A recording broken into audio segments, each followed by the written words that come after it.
Last year, your league mates were ignoring players like Raheem Mostert and Nico Collins in drafts. Who are the players that are going to be overlooked this year that could help you win? We got 10 of them for you. If you can't wait to start drafting fantasy football teams, you don't have to. Underdog Fantasy has drafts going on all offseason with tons of unique and fun formats. Not to mention their flagship Best Ball Mania 5, where one lucky winner will become a millionaire. Plus, they already have pick'em lines ready for week 1 of the NFL season and their new streak format where you can win 1,000 times your entry. Just go to UnderdogFantasy.com and sign up using promo code ENDGAME to get a special pick'em that you can't get anywhere else, plus up to $250 in bonus cash. All right, let's start off at the running back position. Some guys that are just being disrespected on draft day.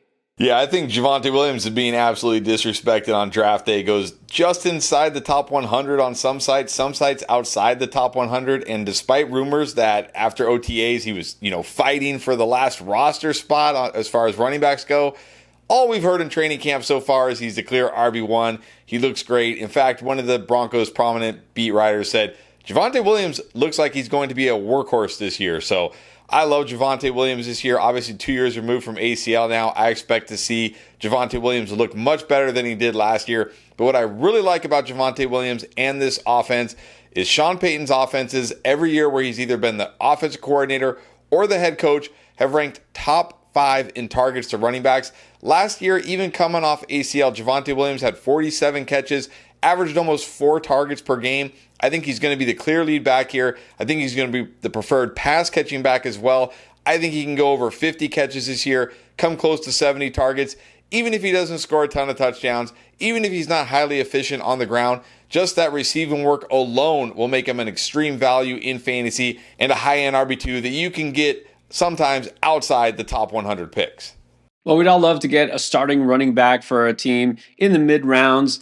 And, Cincinnati, the job is open because Joe Mixon has vacated 300 plus touches. But is it Chase Brown or is it Zach Moss? You know what? It's actually both, but I'll go with a player who's faster, more explosive, a better receiver.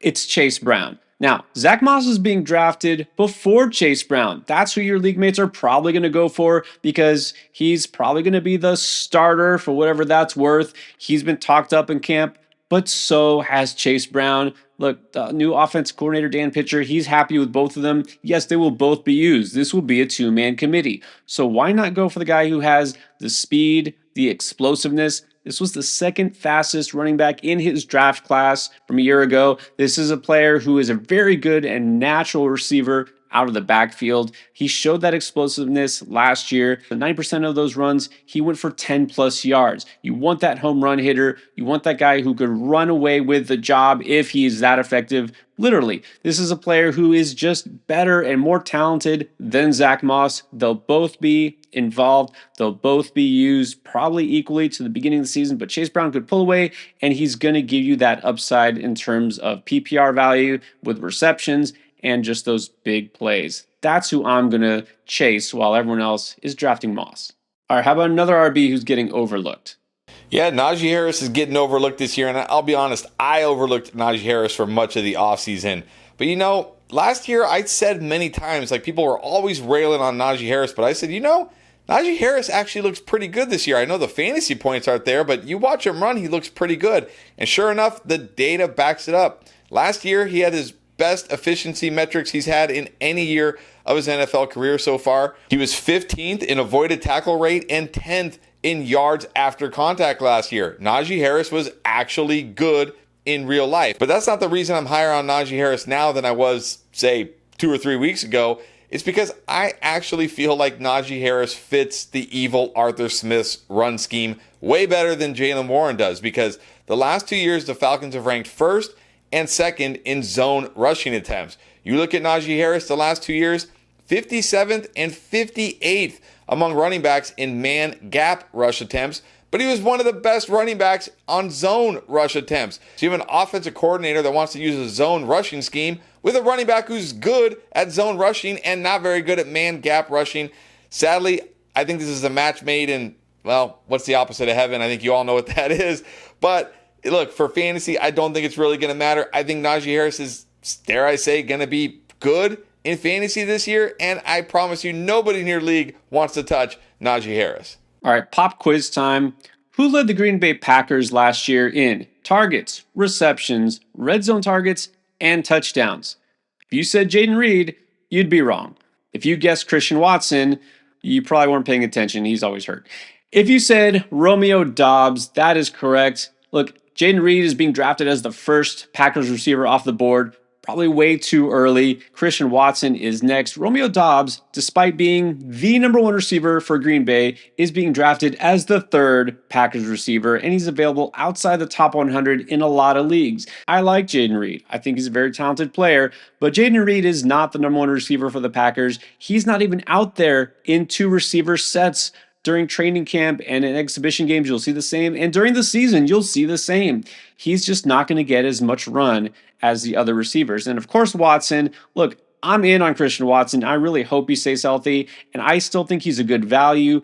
But that doesn't mean he'll lead this team in receiving, because he's got to actually prove that he can stay healthy. And Doubs has done that. Doubs has been the most consistent receiver for this team, and he's just as much of a touchdown threat as Christian Watson. He has that deep ball ability, and he also gets targeted in the red zone regularly. And so why are we just pretending like the top receiver for this team is all of a sudden going to take a backseat to all these receivers? It's like nobody wants to believe that he can be the number one target for Jordan Love, but he continually is. So yeah, sure, it's nice to grab the shiny new toy and the rookie who flashed last year and Reed, but Romeo Doubs might wind up just being the better value and just the more productive fantasy player. Now, Chris, you're going to tell me it's possible for a bell cow back to be drafted outside the top 120? I think it is, and I think that's Jerome Ford of the Cleveland Browns. Look, Nick Chubb on the PUP list doesn't seem like he's anywhere near a return. And even when Nick Chubb does return, he's going to be eased back into action coming off that major knee injury. And the only running backs behind Jerome Ford right now are Pierre Strong Jr. and Deontay Foreman. So not worried about it at all. And you look at last year, despite only playing 50% of the snaps because Kareem Hunt, why? He's still ranked 23rd in carries among all running backs and 14th in targets among all running backs. He's a good pass-catching running back. He showed that last year. Somehow had 9 touchdowns. He's going to get more of the work. I think he's going to enter the season as the RB1 for the Cleveland Browns. And the Cleveland Browns are an actual fantasy-friendly offense because the last 2 years, they've ranked 6th and 1st in plays per game. The more plays you run, the more chances you have to have the ball, the more fantasy points you can score. And they're also a run-heavy team. The last 2 years, they've ranked 6th and 4th in run plays per game. So there's a lot of opportunity here for Jerome Ford, who's going to, at a minimum, start the year as the RB1 for the Cleveland Browns. And you can get him, like you said, well outside the top 100 picks. Look, he disappointed your league mates last year who picked him up off waiver wire and he was just okay. But Jerome Ford is going to get more opportunity this year. He's going to be better, and he's an absolute steal in your fantasy drafts. You always want a piece of a high-scoring offense, a fast-paced offense. Dallas Cowboys definitely qualify there. They were the number one scoring team in all of football last year. And while Brandin Cooks is not an exciting new name, he's going to be overlooked, and I think you need to really buy into the fact he still has value. I know he's already 30 years old. Feels like he's been around longer, actually. He's still one of the fastest guys out there, period. He's still on a Dallas Cowboys offense that's going to pass the ball a ton. They were top 10 in pass attempts last year, despite having one of the best defenses in the NFL. Now, there's a lot of reasons to think that Cooks could be a sneaky value this year. So, obviously, if CeeDee Lamb happens to miss some time, or I don't know, just choose not to play, or something crazy goes on there with that holdout situation that is still, as of now, not yet resolved, I mean, yeah, that definitely benefits Cooks because he's clearly the number one receiver there in Dallas, okay? But even assuming CeeDee Lamb is there for the entire season, which I'm really hoping is true, Cooks is clearly the number 2 receiver. We don't really know who the number 3 receiver is. I think it's Jalen Tolbert. I like Jalen Tolbert as a late-round dart throw. But come on, Cooks is obviously going to be second in order here for targets. He's going to get an opportunity to make plays. And despite his diminutive frame, he's actually kind of a touchdown machine last year. Scored 8 touchdowns on the season and 5 touchdowns in his last 7 games. Really had a slow start to the beginning of the year, if you remember, but he came on and was targeted regularly and even in the red zone. From week 10 on, he really started to click a lot more with Dak Prescott. Not outstanding numbers or anything, 4 catches, about 54 yards per game, but he did have some big games. And overall, I really think this Dallas passing offense will be more productive this year for two reasons. Number one, they don't really have much of a running game. We know why. And number two, their defense really might take a step back. Dan Quinn is gone, the mastermind behind that defense. I mean, this team might really have to rely on the arm of Dak Prescott. So, Brandin Cooks is one of those guys that it's easy just to forget about him. Maybe his best years are past, or maybe he really bounces back and has one of his best seasons yet. Do you want to win your fantasy league but don't have time to do all the research? Are you tired of drafting mediocre teams and then having to constantly hope you hit it big on the waiver wire just to compete? Do you wish you could have a fantasy expert like Pierre or myself with you while you draft? Well, now you can. With our app Draft Lane and our live draft pilot, we will guide you through every pick of your draft and tell you exactly which players we would pick if we were on the clock. Our proprietary algorithm will take into account your league settings, scoring, and roster requirements to identify the best picks every time you are on the clock to ensure you have a winning team from week one. It's the closest thing you can get to having us there drafting with you. Get the biggest edge in fantasy football. Just go to your app store and search for Draft Lane and download it today and get ready to dominate your draft. That reminds me of another veteran receiver that we just can't get enough of in drafts. That's right. I can't get enough of Demarcus Robinson, and I think you should definitely be looking to get Demarcus Robinson as well. You look at it last year from week 14 through the end of the season, including the NFL playoff game, excluding week 18 when the Rams rested their starters, Demarcus Robinson played 84% or more of the snaps in every one of those games. And that was with Puka Nacua and Cooper Kupp both healthy. This seemed to be the point when Sean McVay said, okay, this is going to be our wide receiver 3. And he did a great job for them. In those games, he scored 13, 14, 20, 13, and then a disappointing 7 fantasy points in the NFL playoff game. But you look at those games, he had 6 or more targets in all but one of those games. He had 10 or more targets in 2 of those games. And most importantly, 7 red zone targets in those games. And let me say again, this was with Puka Nacua and Cooper Kupp on the field and healthy. It wasn't like he did this only with an injury. I really think Demarcus Robinson is going to be the kind of guy that you will be fine starting as a flex, as a wide receiver 3, even if those guys are healthy. And if Puka Nacua misses time, already has some kind of knee issue. If Cooper Kupp misses time, which he's done a lot of the last couple of years, Demarcus Robinson is going to have to become the number 2 wide receiver in this offense, and he will be able to do it, and he'll have a ton of upside. Demarcus Robinson, one of these late round wide receivers, I almost can't leave a draft without. Well, I actually like another receiver named Robinson, not one that was probably on your radar. His name is Wan'Dale Robinson, and yes, he's a receiver for the New York Giants. So I understand that you might be confused because I'm the guy who's been telling you I'm not touching Malik Neighbors in the first 3 rounds, mainly because of Daniel Jones. Okay, all because of Daniel Jones and whoever's behind him at this point, Tommy DeVito, it doesn't really matter. But for the same reasons I'm worried about Neighbors in terms of fantasy production, those are all the same reasons that I like Wan'Dale Robinson. It's all about the A-dot. I've recited these stats before. Daniel Jones, he does not do very well with the deep ball. He doesn't really like to throw the deep ball because he's not very good at throwing the deep ball. And that's not what Wan'Dale Robinson really excels at. He is a diminutive slot receiver who's all about speed and yak. That's right. Catch the ball and go. He can get you screen passes. He can get those short, intermediate passes.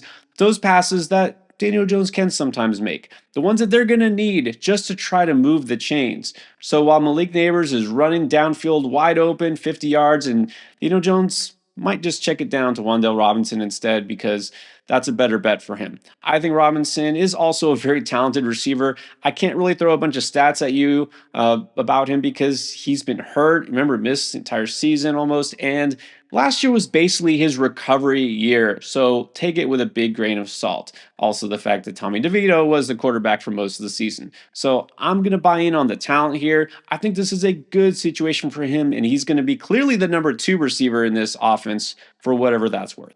Is it possible for 2 receivers in the same team to both be undervalued? It is. You talked about Romeo Doubs, and I definitely see the case for Romeo Doubs, but I also really like Dontayvion Wicks. He is the Green Bay wide receiver that is typically drafted last in fantasy football. And I'm pretty much just going to gamble on the guys that go later. I mean, I do like Watson if I can get him at a discount. I certainly like Doubs in the later rounds. I like Wicks as well. In fact, you talked about it with Jaden Reed, like, is he going to be the wide receiver one here? Head coach Matt LaFleur recently said, there is no wide receiver one here. We have 4 wide receiver ones. He views it like we have 4 wide receiver ones.